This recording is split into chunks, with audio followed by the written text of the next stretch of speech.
The following episode of Time Tellers is for educational and informational purposes only. While we strive for historical accuracy, interpretations and perspectives may vary. Some topics discussed may include sensitive or graphic content. Listener discretion is advised. The views expressed in this episode do not necessarily reflect those of the host, producers, or affiliates. We encourage listeners to conduct their own research and engage critically with the material.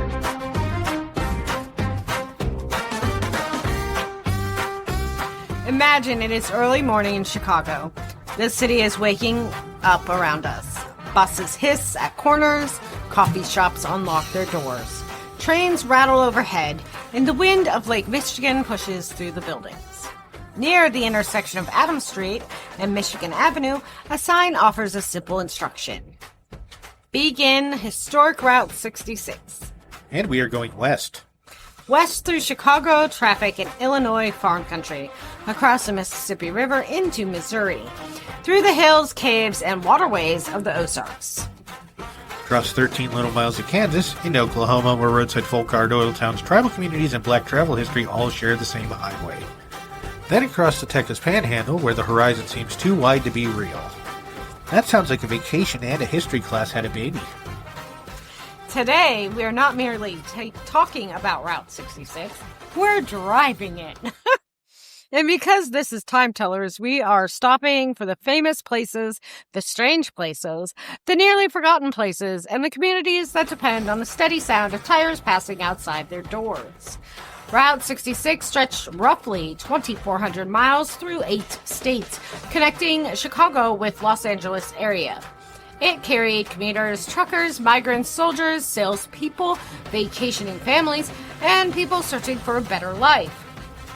It became an artery of transportation, a force of economic and social change, and one of the most powerful symbols in the American imagination. So this is not only, look, a giant statue. No, although there will absolutely be giant statues. In 2026, Route 16 turns 100. The United States marks its... Oh my God. Go smack yourself. In 2026, Route 16 turns 100. Route 16? I did not say that. Yes, you actually did. No. In 2026, Route 66 turns 100, while the United States marks its 250th anniversary. Or birthday. I don't know why anniversary. That doesn't make sense. Those two invite the same question.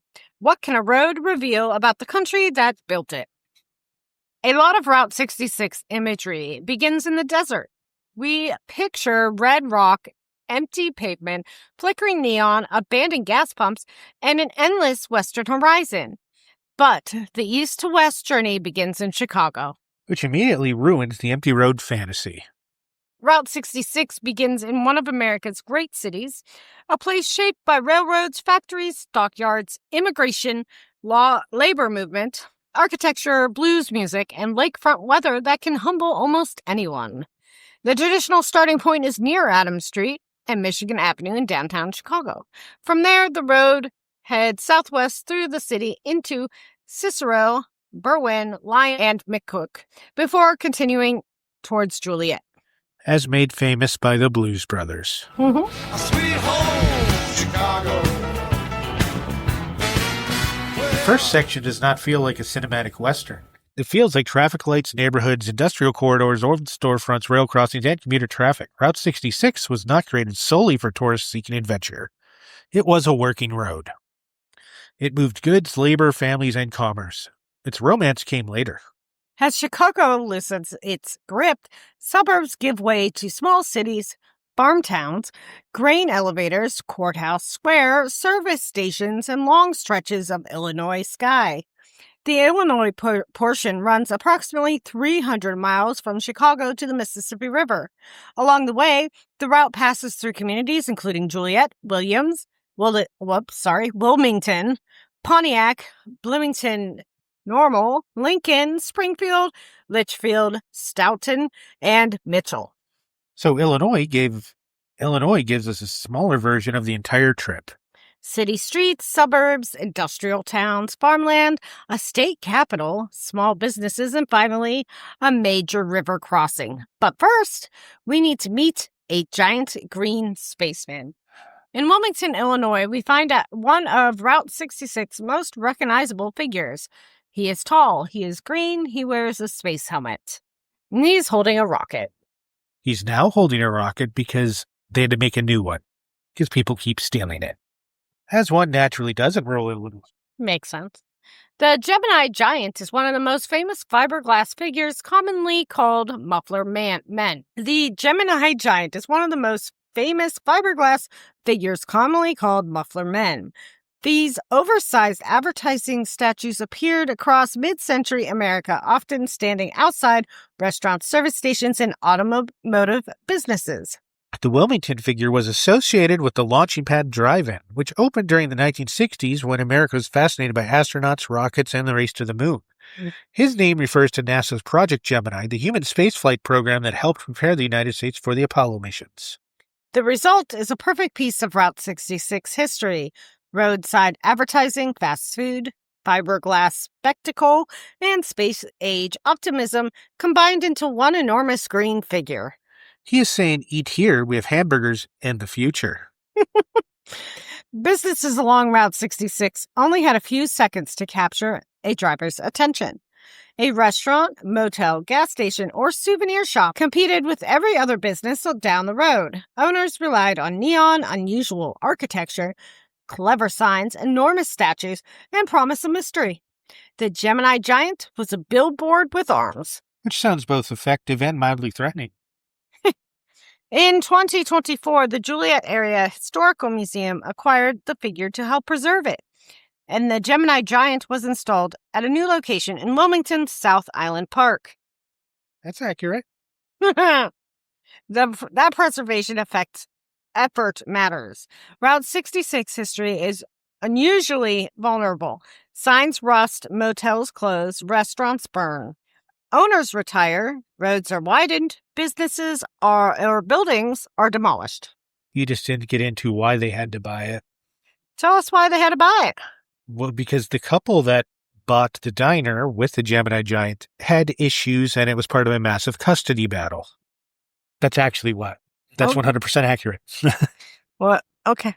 Yes. They were fighting over who would actually get to keep the diner and everything. Makes sense. Yeah. That's why the Historical Society kind of jumped in to, save the day. We'll just buy it. Anyway, some landmarks survive only because the community decides they're worth rescuing. The Gemini Giant reminds us that Route 66 is not frozen in 1965. I was going to say, why are you talking so fast? But you're trying to get it out before you yawned. I've been here all day. It is continually being lost, restored, moved, repainted, and reinvented. From Wilmington, the route continues through Braidwood, Gardner, Dwight, Odell, Pontiac, Chenoa, and Bloomington Normal. These are not simply names on a map.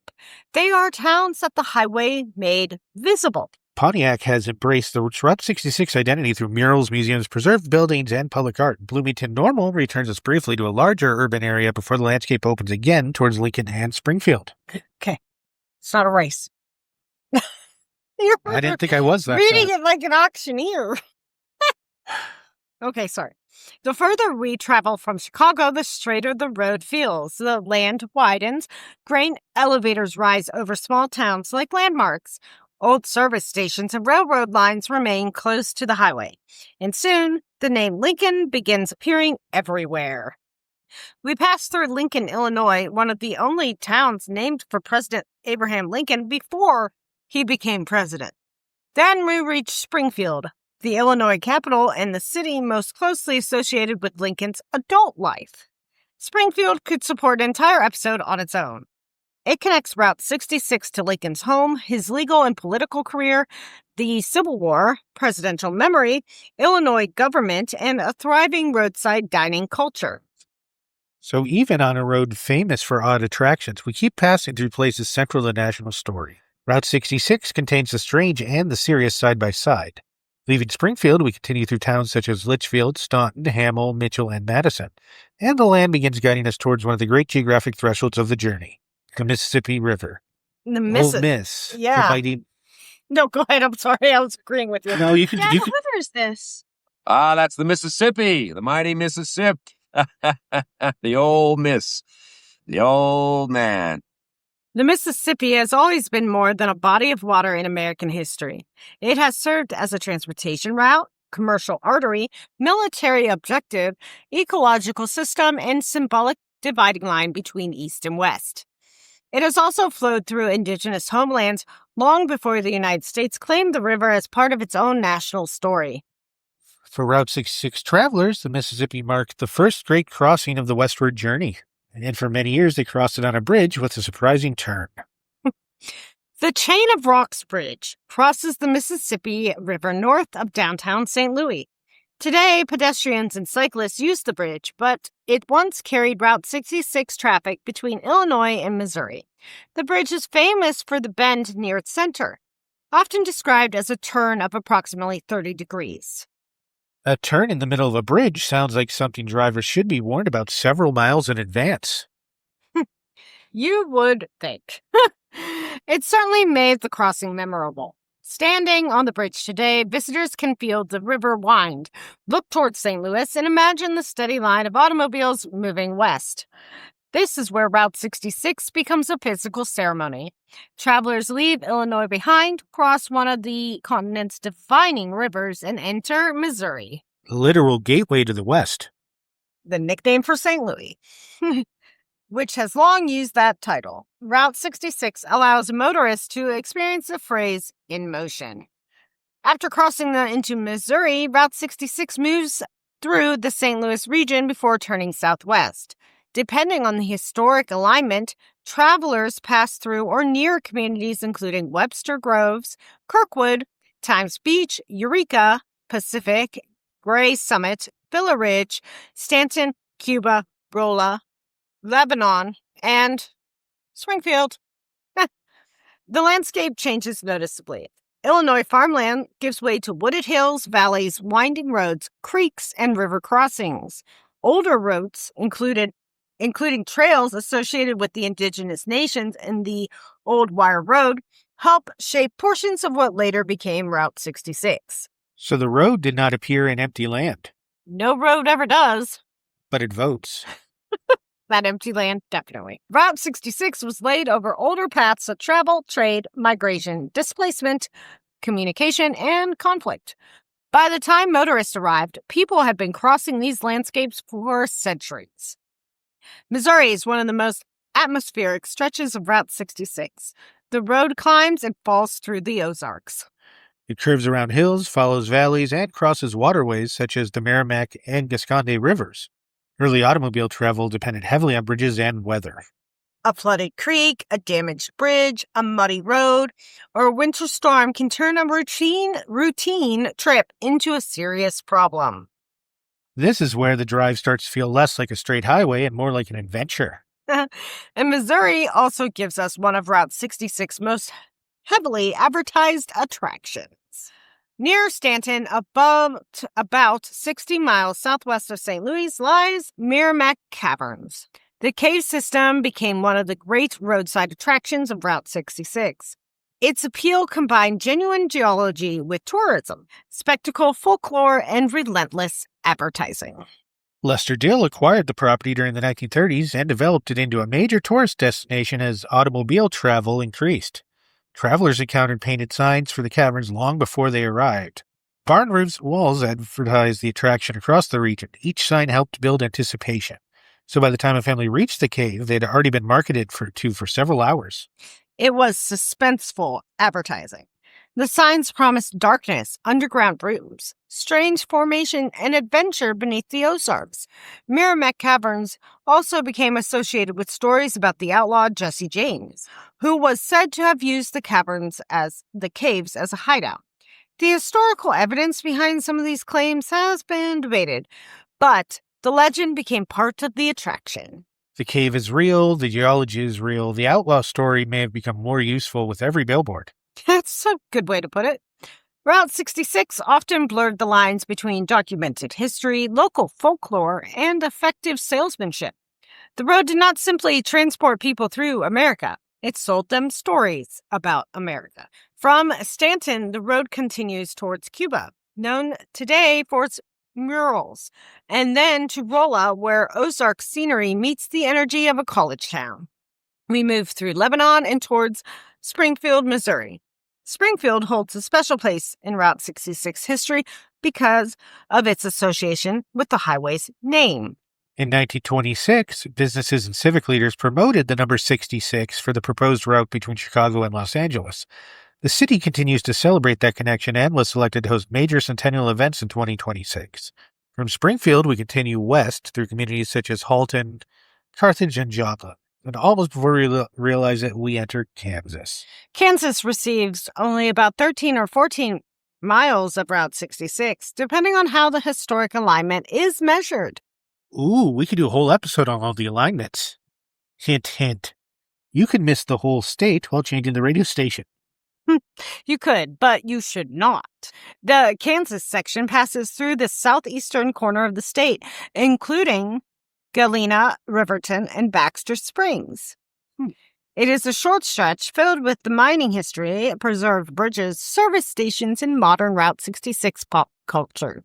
So, in other words, you could change the radio station and you're not in Kansas anymore? We're not in Kansas anymore. Galena developed as a lead and zinc mining town. Its name comes from galena, a mineral that serves as an important source of lead.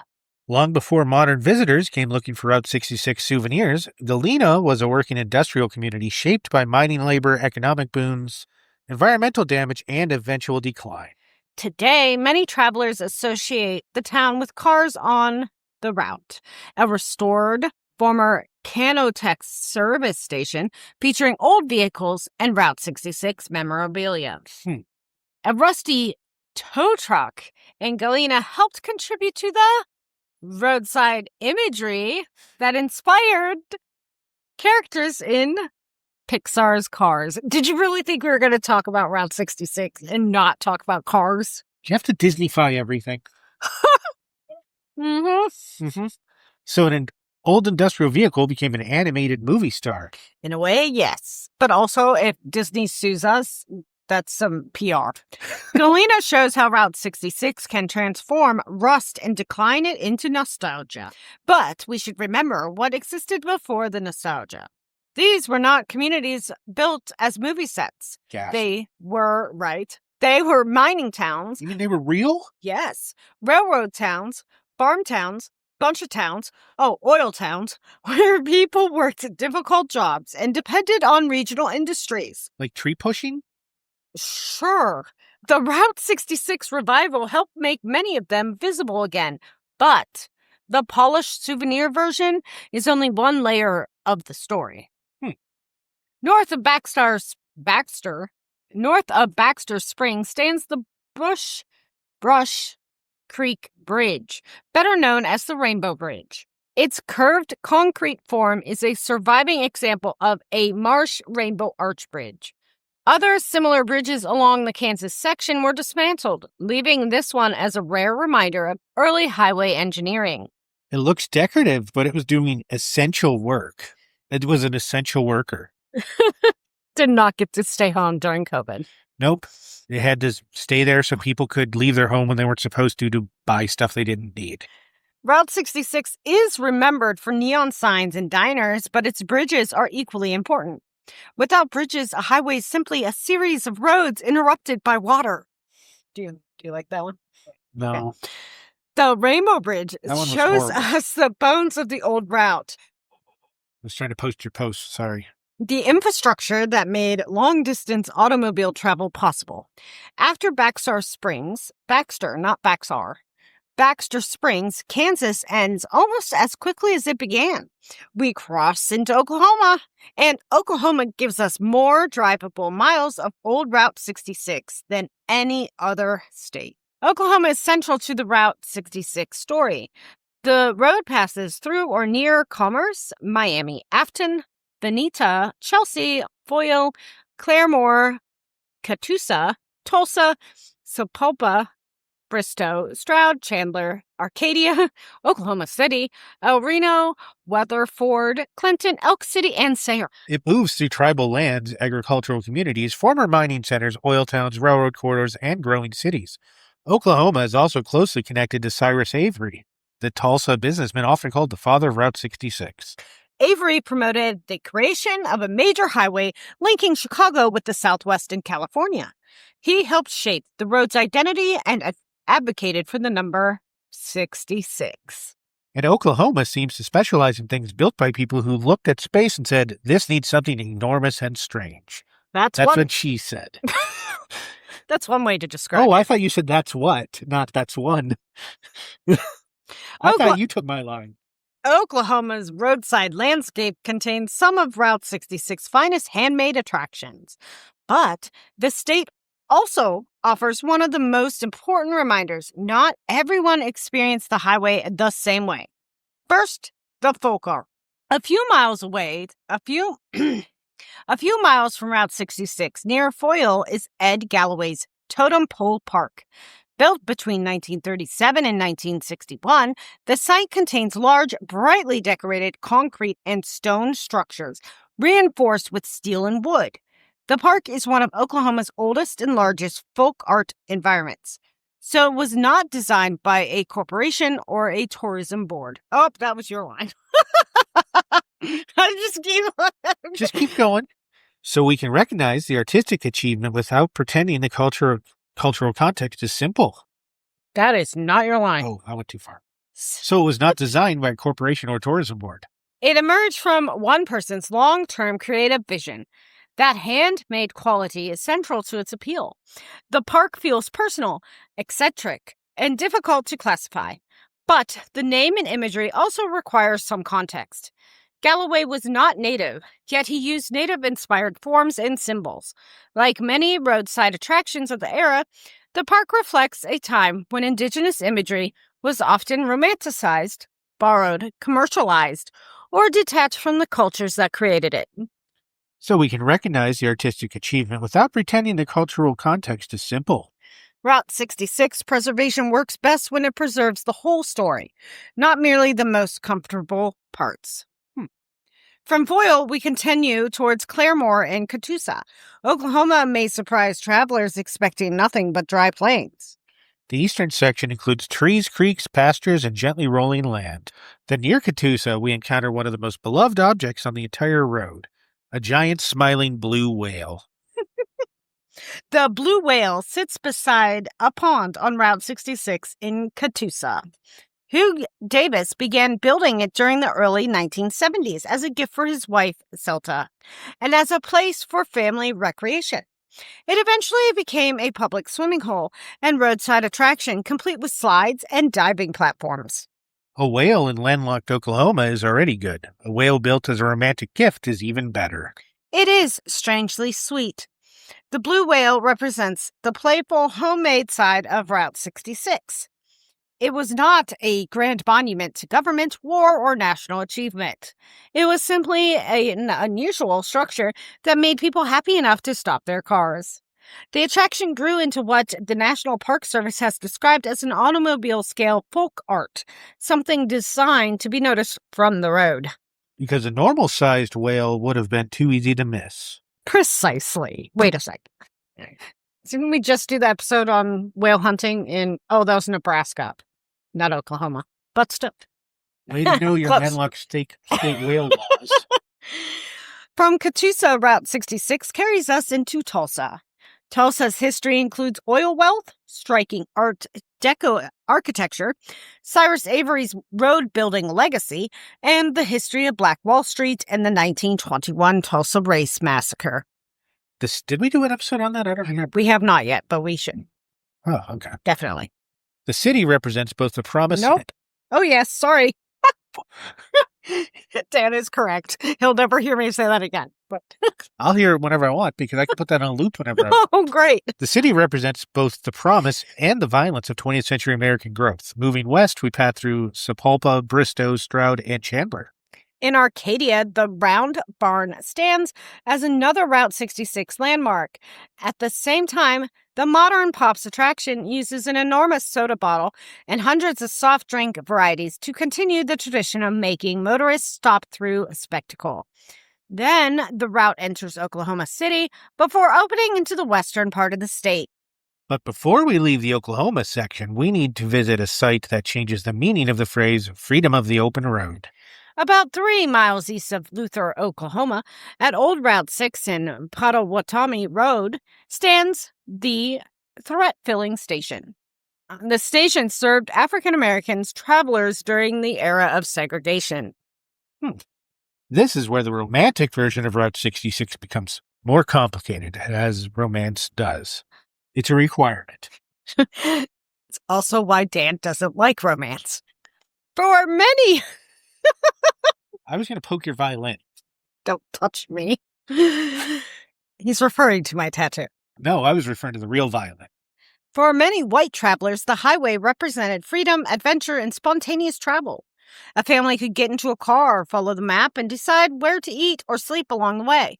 Black travelers did not enjoy the same freedom. They had to plan carefully. Would a gas station serve them? Would a restaurant allow them to eat?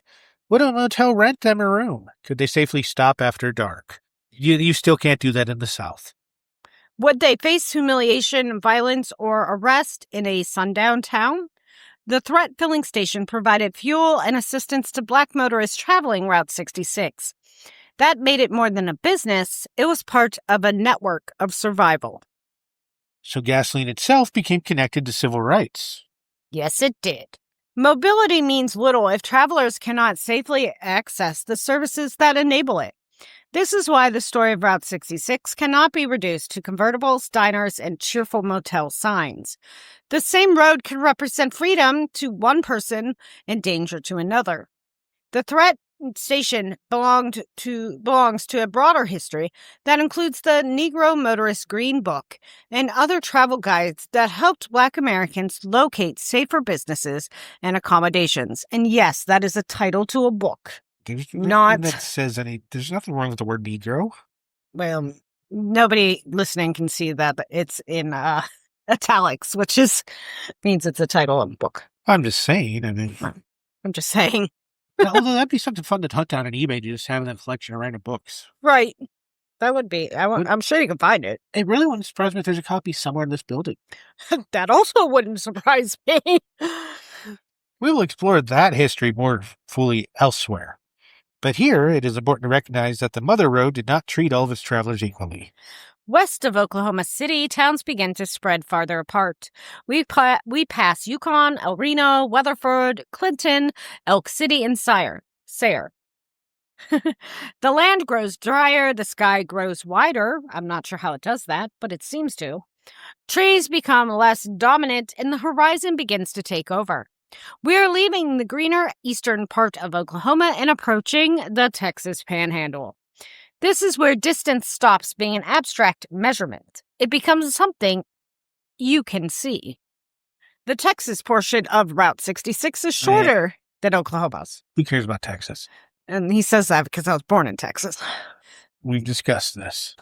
But it has one of the road's strongest visual identities. Flat land, grain elevators, wind, ranch country, long sight lines, abandoned stations, and a sky so large that approaching weather seems visible from another country. Or county, because there's no R in that word. The road enters Texas near Shamrock and continues through McLean, Allen Reed, Groom, Conway, Amarillo, Vega, Adrian, and Glen Rio. This is where you can see tomorrow coming. And where every gas station once mattered. On modern interstates, services may feel interchangeable. On early Route 66, the distance between gasoline, food, water, and lodging could become a serious concern. Each glowing sign represented relief. Our first Texas stop turned that practical need into architecture. In Shamrock stands the Tower Station, and you drop in, one of the most beautiful surviving Route 66 buildings. Its green trim, tower, curved surfaces, and geometric design make it a remarkable example of roadside Art Deco architecture. It looks far too glamorous to be a gas station. That's part of its power. Early service stations were not always standardized boxes bearing identical corporate logos. Some were designed as landmarks. The You Drop In used architecture to call drivers off the road and told travelers they could refuel, eat, rest, and remember Shamrock. The building later influenced the visual world of Pixar's Cars, but its real significance lies in the way it transformed a small-town service stop into a theatrical statement. Route 66 businesses understood that usefulness brought travelers in. Beauty made them remember. From Shamrock, we continue through McLean, home of the Devil's Rope Museum, where barbed wire receives the kind of detailed historical attention normally reserved for presidents and wars. Honestly, barbed wire probably changed the West more than several presidents did. And that's absolutely a fair point. Barbed wire reshaped ranching, agriculture, private property, indigenous movement, and the physical boundaries of the plains. We continue through Allen Reed, Broome, and Conway towards Amarillo. This stretch could feel lonely, but it was never empty. It's been home to indigenous peoples, ranchers, farmers, railroad workers, oil workers, migrants, and communities built around transportation. Near Amarillo, automobile culture has transformed into one of Route 66's most famous works of public art. West of Amarillo, 10 Cadillacs stand buried nose first in a field. It's called Cadillac Ranch. I think it is. Their tail fins rise from the ground at matching angles, covered in layer after layer of spray paint. This, as Dan just said, spoiler, is Cadillac Ranch. A graveyard, a sculpture, and a public coloring book. Created in the 1970s by the art group Ant Farm, Cadillac Ranch predates the road's 1962 opening, also known as 1926 opening, because I flip-flop the numbers. Dyslexia is a thing, people, which I don't have. It belongs to a later chapter of Route 66 mythology. The installation comments on automobile design, consumer culture, planned obsolescence, and America's fascination with the car. Visitors are encouraged, or at least widely expected, to add their own paint. That means the artwork never remains finished. A traditional moment asks people to preserve its surface. A traditional monument? A totally different meaning. Okay. You're lying. I made a mistake. A traditional monument asks people to preserve its history. At least I noticed I made a mistake. A traditional monument asks people to preserve its surface. Cadillac Ranch invites them to cover it. So every visitor adds a new layer while burying the previous one, which makes it an unusually fitting Route 66 landmark. The road itself exists in layers, older alignments beneath newer roads, original businesses beneath restorations, personal memories beneath commercial nostalgia. Cadillac Ranch turns the process into art. West of Amarillo, we pass through Vega and continue toward Adrian. Adrian is celebrated as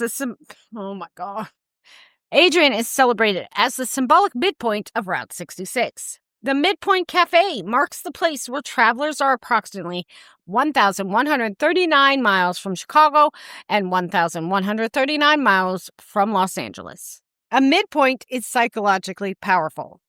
Behind you lies everything you have already survived. Ahead of you is equally long distance still to travel. For a road trip, it becomes a moment of accounting. Do you feel accomplished? No, exhausted maybe. Excited? Homesick? Are you still traveling towards something, or are you beginning to understand what you left behind? Route 66 turns geography into emotion. And just beyond Adrian, we reach a place where the highway's rise and decline can be seen in the abandoned walls. Is there the words of the prophets on those walls? I'm not going to sing it. Thank you. Glen Rio sits directly on the Texas-New Mexico border. It is one of Route 66's most haunting ghost towns. Abandoned service stations, motel buildings, faded signs, and empty structures line the old road. The town existed because travelers passed through it. Cars needed fuel, families needed meals, drivers needed beds. Businesses appeared to meet those needs. Then the traffic changed. New alignments, interstate construction, faster travel, and fewer stops weakened the economy that had sustained communities such as Glen Rio. The road created the town, and then the road moved on. Glen Rio is a warning built from empty buildings. Route 66 brought opportunity, but that opportunity was fragile. A business owner could spend decades building a motel or service station only to watch the mainstream of traffic shift several miles away. The interstate did not need to physically destroy a building. It could make the building invisible. Glen Rio gives us the central tragedy of Route 66 preservation. Many of the places we now find charming were built to serve a travel economy that no longer exists in the same form.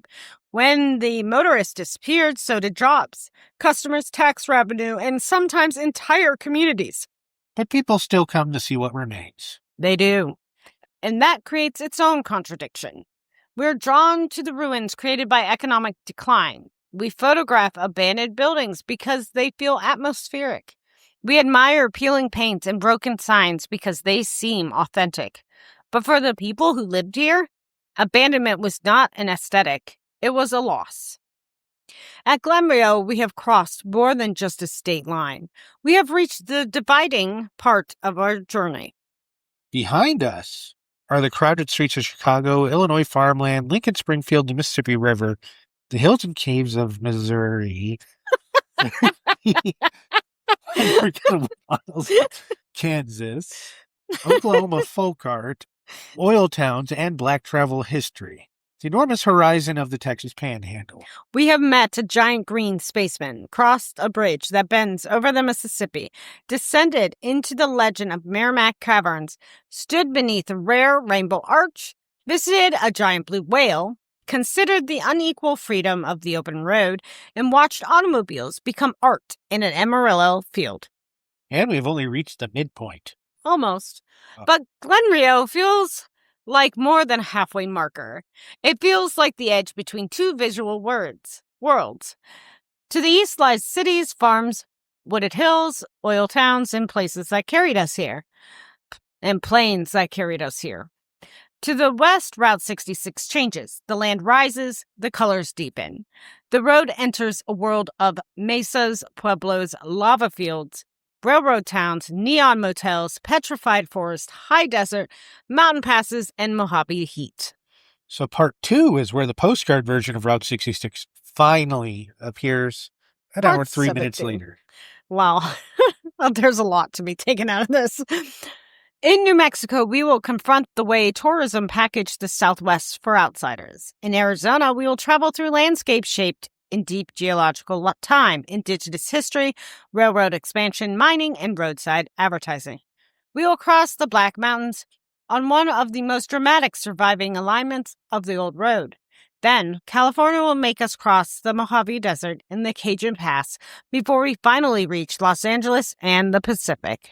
We still have neon motels, petrified trees, yay, giant rabbits, even though they're not real rabbits, wild burrows, buried history, and at least one enormous hole in the ground, like the one I keep digging every time I talk next to Renee. But before we continue, Glen Rio asks us to pause. Route 66 is often celebrated as a symbol of movement, yet some of its most powerful places are the ones where movement stopped. An empty gas station, a motel room with no guest, a sign waiting for a driver who never arrives. The road promised that prosperity would follow in the wake of traffic. Glen Rio reminds us of what happens when that traffic left. By the way, we are no longer recording in my bedroom, by the way. We got kicked out. By my boyfriend, no. So where are we going next? Across the state line, into New Mexico. And New Mexico changes everything. For Time Tellers, I'm Renee. And I'm Dan.